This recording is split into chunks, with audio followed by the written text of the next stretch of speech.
turning plastic pollution into a building solution.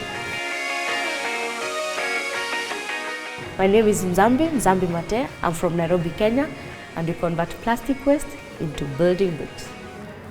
I hope I will look back and I will say I created a dent in the universe, even if it's just one plastic from the environment. In Kenya, we have plastic waste pollution problem, just like in the rest of the world. Here in Nairobi, we generate about 500 metric tons of plastic waste every single day. And only a fraction of that is recycled. In the same breath, we have a deficit of affordable housing units, about 2 million, and this number increases with 200,000 every single year. So, why don't you use this problem of plastic waste pollution and convert it into alternative, affordable building products? Hence, Kijenge was born.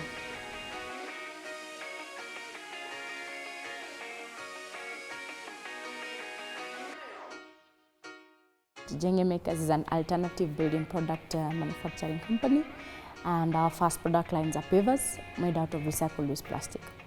We turn waste into wanted, one brick at a time.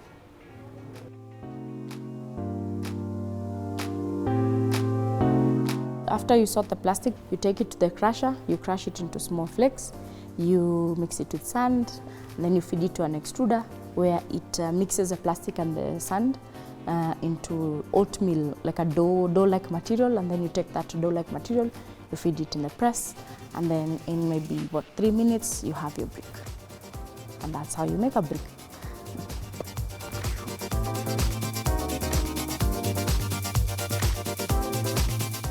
Building bricks are stronger, cheaper, and lighter.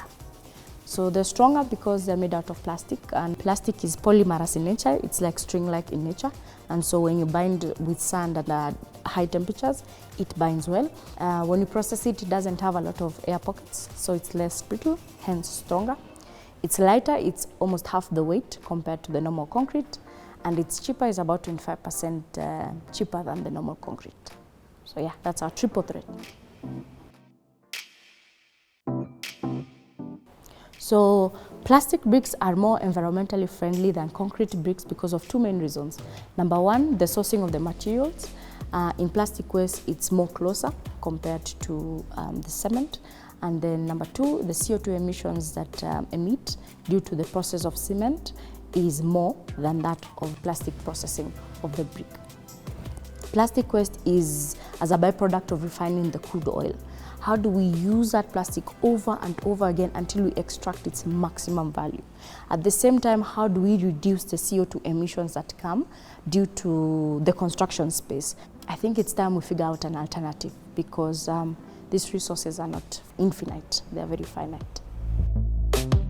Once we make these bricks, we install them either in sidewalks, driveways, households, also footpaths. Big thing we're currently working on is building blocks, targeting the affordable housing space. We want to make a building. So currently right now we're in the research and development phase, but maybe hopefully in a month or so, sometime next year, inshallah, we'll have the prototype ready. Our goal is to provide a brick that will reduce the material cost by 30%, we reduce the CO2 emissions by about 20%, and the building time by half. If we get that, I think, inshallah, next year I'll be a happy woman.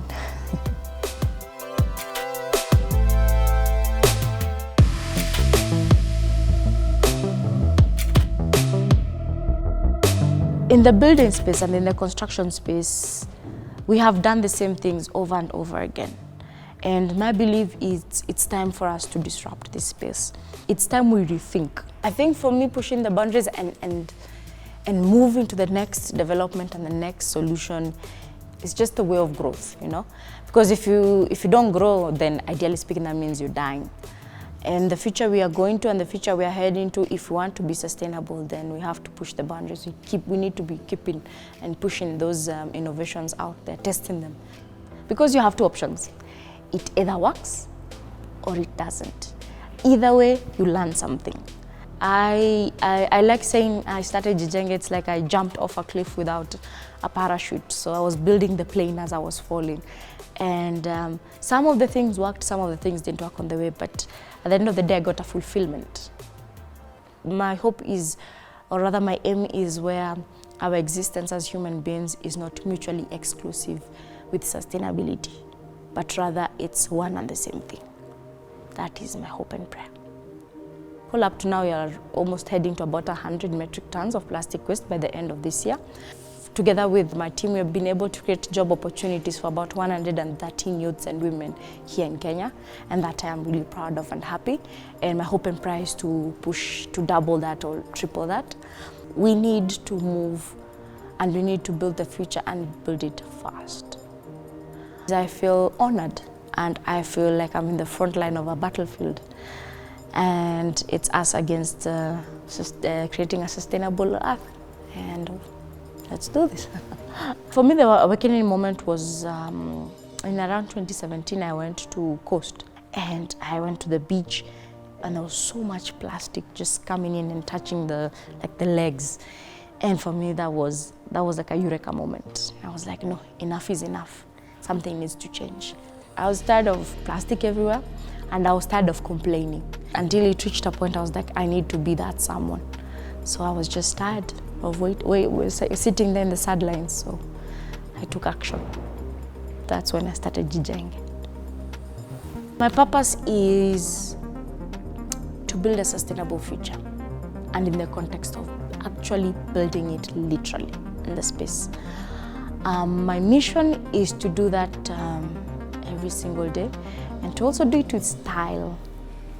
Yeah, to add some sauce to it, because sometimes when you're in the sustainability space, it takes time for you to see the impact, and for you to see the reaction. You need time, sometimes years.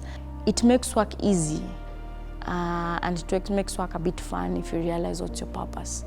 It might not come instantaneously, but it's a journey. It's like unwrapping a gift. The impact I hope to achieve, or I would want to achieve, is when my time on this earth is done, when I am almost my grandmother's age, I will look back and I will say, I created a dent in the universe. The impact I did was I was able to extract, even if it's just one plastic from the environment, and converted it into something amazing, something beautiful, something sustainable. For me, that's my motivation, that's my drive. It started with me and my dream in my mom's backyard. And my hope and prayer is someone else will see the same thing, and they have a dream, they have a vision, and they want to build it. They will get the courage and the strength to do so.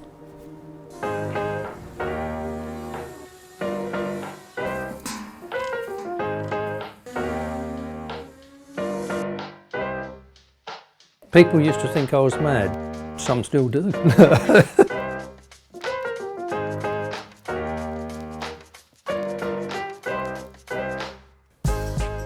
The problem with renewable energy is that if we can't store it, on the days when the sun doesn't shine and the wind doesn't blow, we won't be able to use it.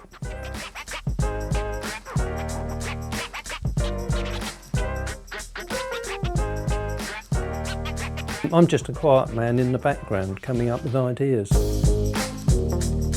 I don't have any qualifications or anything. I've actually never passed an exam. So I'm completely self-taught, and yeah. I really started looking at things in the 1960s, when probably I was about 12 years old. I looked at the world and I realised it wasn't sustainable.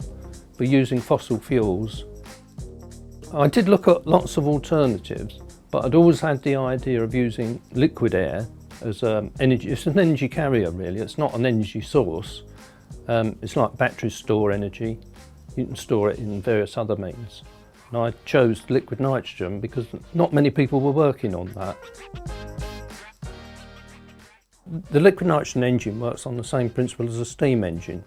You boil the liquid nitrogen, same as you boil water into steam. That creates a pressure which acts on the piston or the turbine, and that creates your mechanical energy.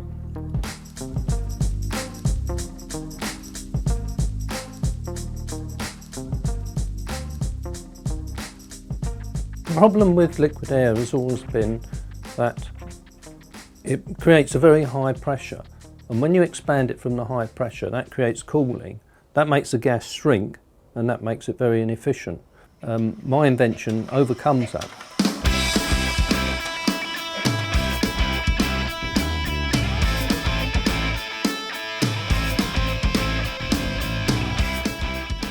This is a representation of the Dearman engine.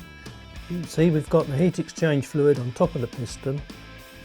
As the piston approaches the top, it goes over the top and then draws some fluid in, and then we add in the liquid nitrogen. I'm just using air here just to show how it works. By adding a heat exchange fluid on top of the piston and the gas and liquid nitrogen injected into the fluid, and it maintains the temperature as it's expanded. It is a very simple solution, and it does seem obvious once you've seen it, but it's like most inventions, it's having that sort of light bulb moment.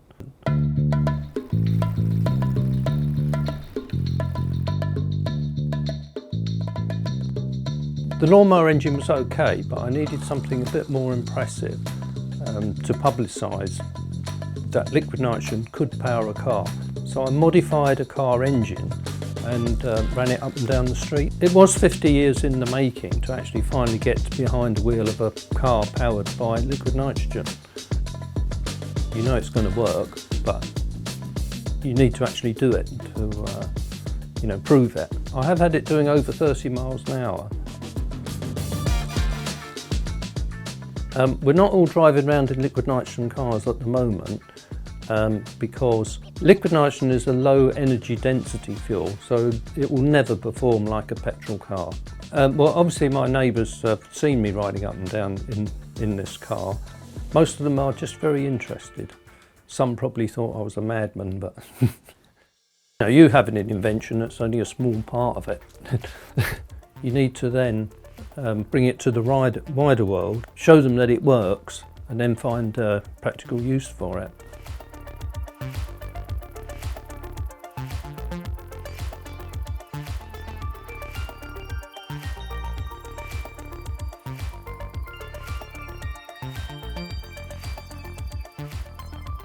So we're using liquid nitrogen to store energy. On the days when we have surplus energy, we use that to compress the air and liquefy it, and then when we need the energy, we expand the liquefied air to drive a turbine and produce power.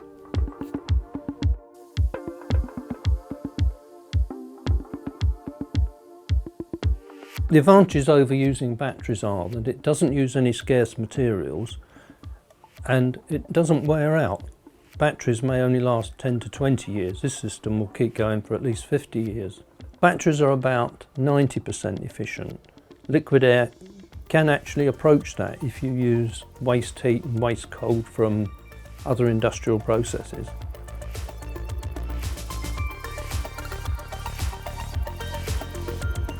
Well, particularly with global warming, as temperatures rise, there's a much bigger need for refrigeration.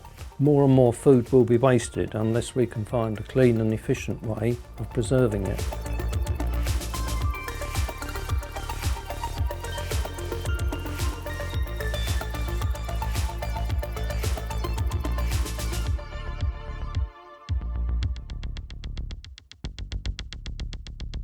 We're using the Dearman engine on a truck refrigeration system. The engine itself powers the control systems, and the evaporation of the liquid nitrogen, which produces the cold, is used to refrigerate the truck. The Dearman engine replaces the diesel engine, which are very polluting at the moment. This has the potential to help reduce pollution in a really sustainable way. It is a big deal, yeah. Yeah, I had to put that into words, so yeah.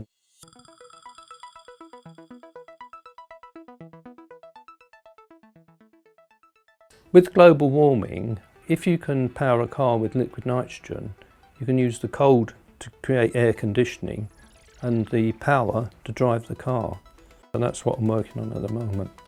It might not work, so I don't want to say too much about it.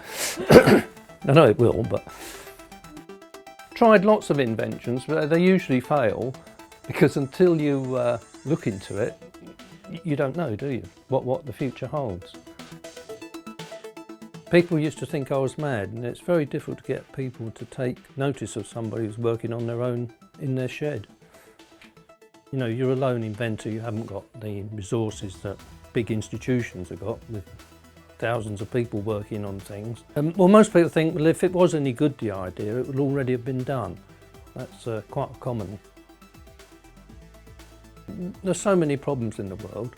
The more minds that we can put to it, more people that can work on them, even if it's only on their own in their shed, you can make a difference.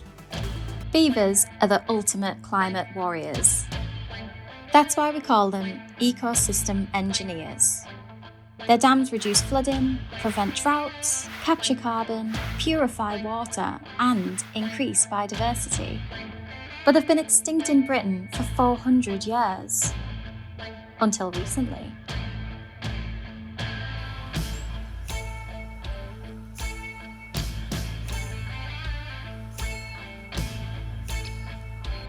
Beavers totally transform the landscape, creating whole ecosystems from scratch.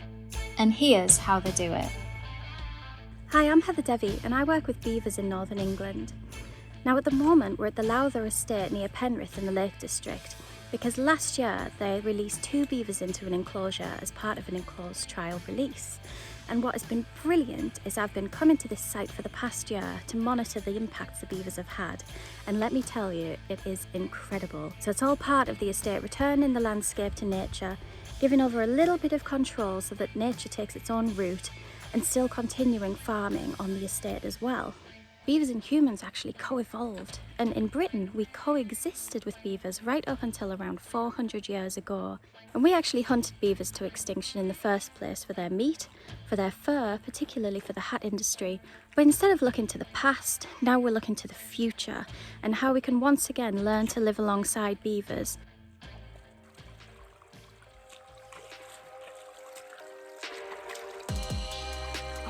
Here we are at our first beaver feature, and where better to start than with a beaver dam. Now beavers are stimulated to create dams because they need around a meter's depth of water to feel secure. If they don't have that, they'll chop down some trees, they'll take the upper branches, and then they'll pull it into the water system and pack it in with mud and stones. And that's exactly what the Lowther pair did when they first arrived. Admittedly, this dam is a little bit humble, but from where it started in October last year, it's really increased in height and in length. And that's the brilliant thing about beaver dams. Beavers actually respond really quickly to changes in the environment, so they work with the water table. If rains increase, they might increase the height of dam, they might add a notch to let water through occasionally, but overall prerogative of beavers is to hold water back. And to do that, they don't just create one dam, they create a really complex network within a wetland, and that creates a really dynamic ecosystem. That is why beavers are known as ecosystem engineers. They create these ecosystems entirely from scratch, and they do it for free. Not only do these beaver dams actually benefit beavers, they help with biodiversity overall, so birds benefit, fish benefit, small mammals, amphibians, freshwater invertebrates, a whole diversity of life. The wetlands beavers create, along with the silt that builds up behind dams, become massive carbon sinks. Wetlands are actually the most important habitat for carbon sequestration and could be our secret weapon for fighting climate change. And us included, because if you listen carefully, that trickling of water shows that the flow of water is going really slow through this beaver dam. And when it's a complex network of dams like this, it helps to slow the flow of water downstream. Some sites have actually found a 30% reduction in peak flow rates because of beaver dams, which is no bad thing. Other studies have found a 60% reduction. This is really important because it means that during storm events or heavy rains, the flow of water is slowed down by the complex network of dams, protecting what's downstream, for example, towns or villages. This holding back and slowing of water through the dam systems has another benefit.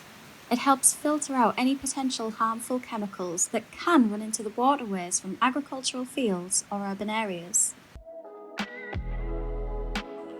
Now, any self-respecting engineer needs a really good toolkit, and beavers come fully equipped.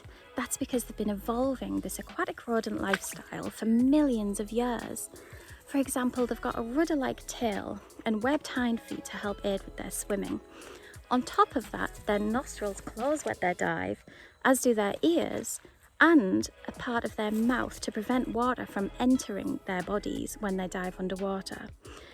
But there's another anatomical feature that really comes in handy when we go and have a look at this second feature.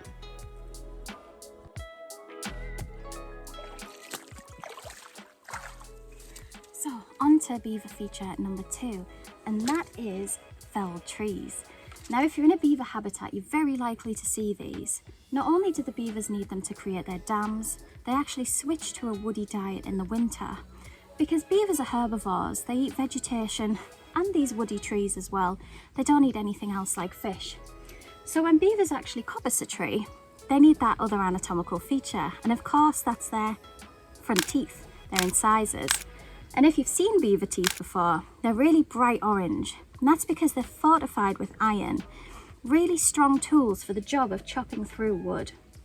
Now, when the Lowther beavers arrived, this is the first tree that they actually set to work on coppicing. And as you can see, just after a year, there's a huge amount of regrowth. It grows back as a bit of a shrubby underlayer, which is brilliant for invertebrates, brilliant for small mammals, and really great as well for nesting birds, because the shrubby habitat is actually quite rare to come by when it comes to succession in these kinds of habitats, the wetlands. So let's head on to their transport networks to create these systems, and that is feature number 3.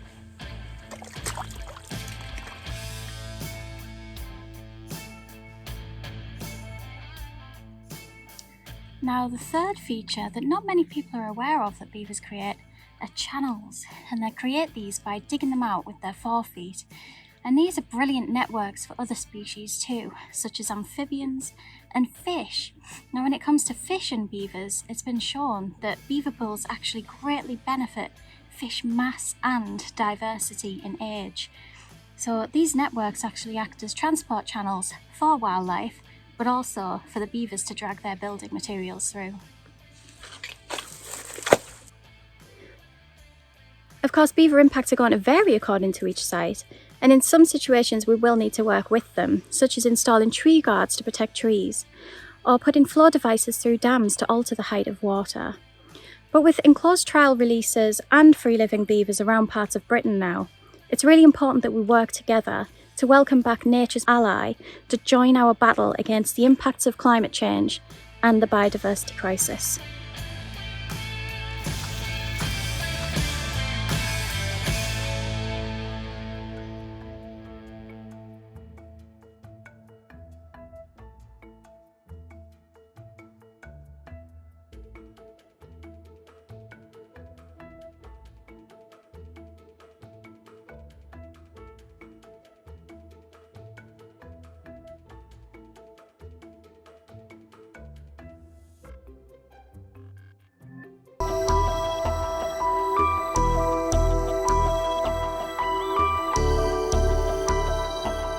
Aboriginal people have a knowledge system that is so complex and have a lot of answers for us and how we should better live with this planet into the future.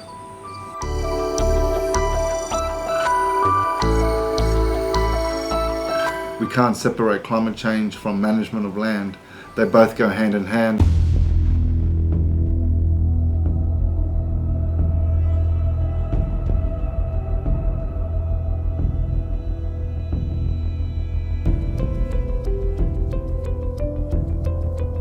I wasn't surprised to see the country go up that way in 2019 when those wildfires hit Australia. I wasn't surprised at all. The drought that we were going through over a number of years was just horrific. And on top of that, the landscape had not been managed. It was full of rubbish. It was a ticking time bomb.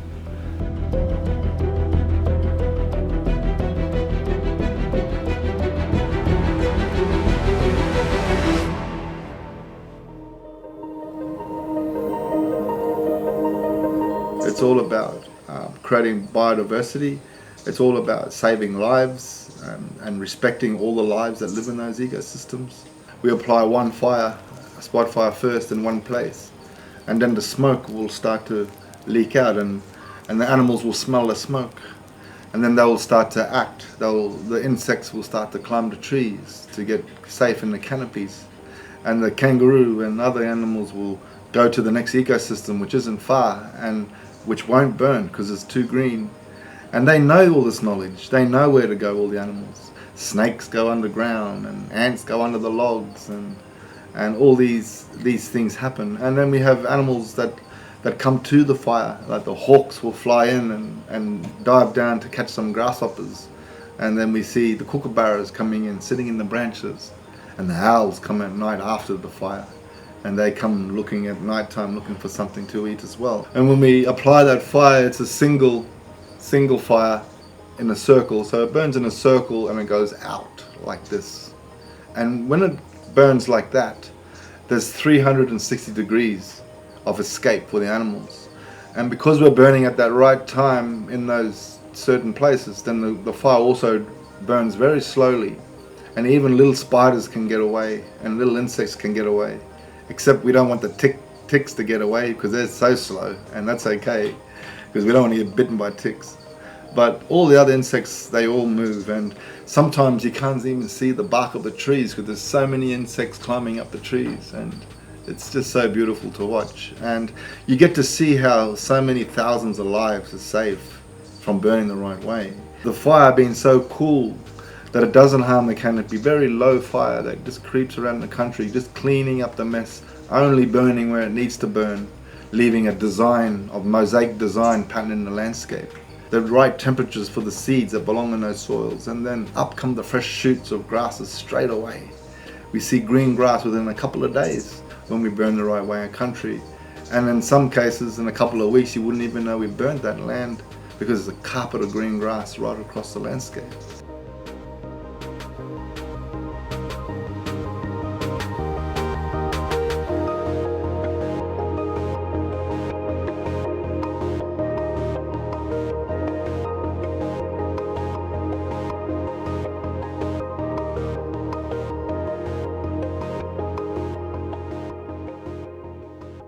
So when we light the fire, we don't just, barge into the landscape and use a drip torch and put heaps of fire through the landscape.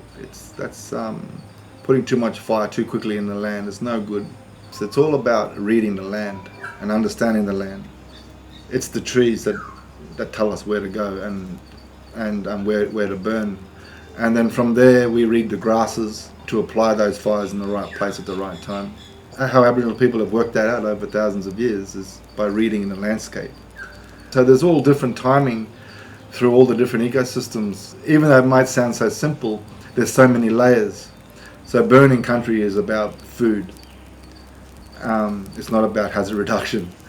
It's about making food for the animals, food for people. And when we are doing that, we have green, lush landscapes, and not dried out and neglected landscapes. And by doing that, you gave the fire its rightful role, and which is a friend, which helps our landscape, improves our landscapes, and keeps us safe from wildfires. And that's what we need to work towards. When a land is healthy, it has more opportunity and more chance to deal with drought and other serious fires, wildfires, and so forth. And that's been evident through traditional knowledge that has been done for thousands of years. Has been based on making the land healthy and protecting the trees and bringing up the right vegetation and the right soils and the right ecosystems. As humans, we've become less intelligent when it comes to connecting to our landscapes and to our natural environment. And when we look at the elders from before, like the old people, they were like walking encyclopedias. And my mentors were like encyclopedias. They had all this knowledge of the land, and they had all this information. They even songs and dances and a whole culture that's connected to the landscape. And now we look at people today, and they look at the land and have no idea what they're looking at. And that's alarming. Yet we're so intelligent when it comes to technology, We're so intelligent when people look at their phones and they can tap away and all these things, and you know, we can do our maths and do our sums and read and all these things, but we've lost all this intelligence of knowing about our Mother Earth and the country, and having a culture that's connected to that, that's healthy and educates us and around our responsibilities as people and how we play our role within the environment. That's all gone, and that's why we're in this trouble. We need to start to understand that we're a part of the problem, and we need to look at ourselves really very, very hard through the lens of the landscape. We're part of the problem, but also we're also the solution. We can't separate climate change from management of land. They both go hand in hand, and both are extremely important, and they are both connected as well, and a result of each other. And that's why we need to see this holistically, and that's where traditional knowledge, you know, is so important. We got to know who we are. We got to see that reflection of ourselves if we're going to change. And there's one thing that the land can do, and that is reflect who we are.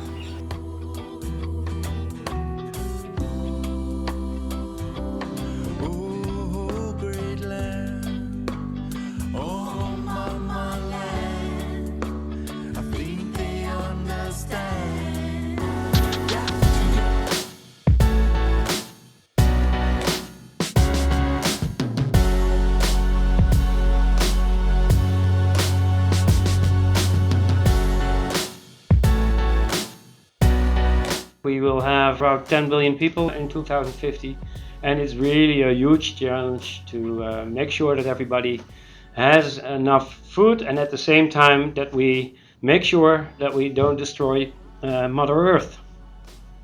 We face an enormous challenge. For the next 40 years we have to produce the same amount of food as we did over the last 8,000 years. And we have to do it far better.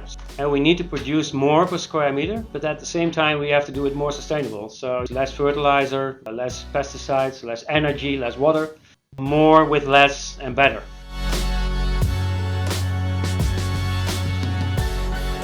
I'm Ernst van den Ende, and together with my colleagues we work on the next green revolution, focusing on healthy diets for a healthy planet. What you see in a high-tech greenhouse today is that we can almost control everything. So we control the light, we can control the temperature, we can control the carbon dioxide. Every plant has its own drip irrigation, and we collect the water, we reuse it again, and that's a way to produce more crop per drop. Or you also could say more cash per splash, which is a more sustainable way of producing your food. Now standing in the so-called winter light greenhouse. In winter, of course, we have less light, but we want to produce, in this case, cucumbers. And by coatings on the roof, we are now able to harvest 10% more light. And it's a very easy rule. 1% more light gives 1% more productivity. So in this greenhouse we are testing different light conditions in relation to the production of cucumber. LED lighting offers us possibilities to test different kinds of light. So we have blue light, red light, and every type of light has a different effect on the production of crops. And that offers us a lot of new possibilities. With LED lighting we are not only focusing on productivity. So by using LED light we were able to increase the resilience of the crop in such a way that we are using less pesticides because they are more resistant or more tolerant to pests and diseases. Pesticides, they have a very negative effect in the environment. Of course they are targeted, they will destroy pests, but at the same time they have side effects. So in most greenhouses in the Netherlands we control the pests by biocontrol. And this is an example. Here you see spider mites, and these spider mites control mites in cucumber. And it's a way of producing a sustainable crop at the end of the day because we are using less pesticides. So we are now in the facilities that we have in place for vertical farming or indoor farming. Most of the vertical farming on a global scale is focusing on the production of leafy vegetables. But we are looking at other crops. And in this case we look at soybean, and we are testing the effect of temperature and light on the protein content, and hopefully we get some more insights if it's possible to have soybean production in an indoor farm. And that is using the space that is available in a far more sustainable way. Part of sustainability is also that we are looking for options for autonomous greenhouse growing and try to have the computer as a manager for growing your crops. To do that, we need a lot of data, and in this greenhouse you see that we are collecting data. We are measuring the weight of a crop, we are taking pictures of crop to get an idea on plant growth, we are measuring interception of light in different levels of the crop, and all these data we can use in algorithms, and these algorithms will be the basis for autonomous greenhouse growing. There is lots of technical innovations taking place, especially on imaging, so using robotics for harvesting, for instance, using cameras to see whether a plant has a certain disease or not. And very often today we see that a plant is suffering from diseases much quicker than you can do with your own eyes. I'm quite optimistic, but my only nightmare is that we don't have enough labor, because it's not so sexy to become a farmer. It's not so sexy to work in greenhouses. And what you see nowadays is that a lot of people, and that holds true for every country, that it's really hard to find the farmers of the future. It will be a necessity to have autonomous greenhouse or the AI in place to be of help to really reach these optimal levels and reaching the optimal quality. So why should you grow tomatoes in a greenhouse instead of growing tomatoes in an open field? You will end up with 4 kilograms of tomatoes in Spain in an open field situation. In a greenhouse in the Netherlands, you will probably harvest 80 kilograms of tomatoes at the end of the growing season, which is 20 times more, and that on itself is already more sustainability. But the best part of the story is, of course, that we are using less water in this case, 4 times less water if you compare it with an open field situation. We grow our tomatoes under biological control without using pesticides. So at the end of the day, we have a system that is far more sustainable than an open field situation. And I can assure you, we do a lot of scientific research also in consumer panels, that tomatoes from a greenhouse are still very tasty. And of course, that is an important factor.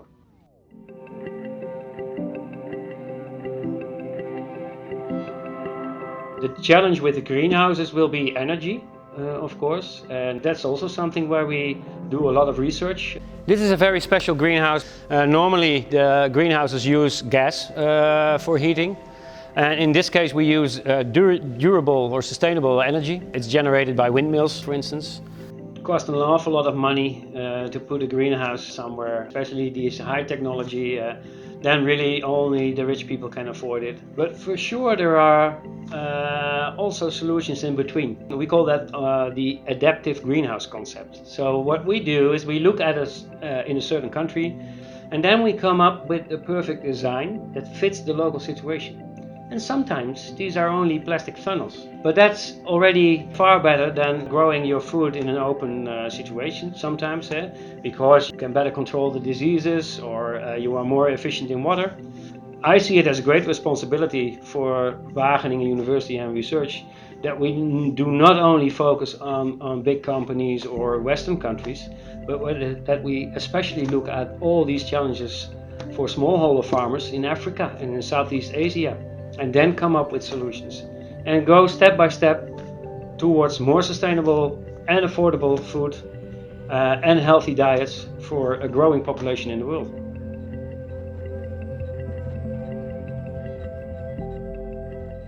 Today there are around 2 billion people suffering from malnutrition. So there is an urgency to come up with healthy diets for a healthy planet. Due to climate change, we see a lot of areas already in the south of Europe, but also in Africa, where it really becomes impossible to produce food. And we need to come up with solutions. It is a big challenge to feed the world in 2050 with 10 billion people, and at the same time we see all these challenges of biodiversity and climate change. But I think that we have a lot of options to come up with solutions. So I'm optimistic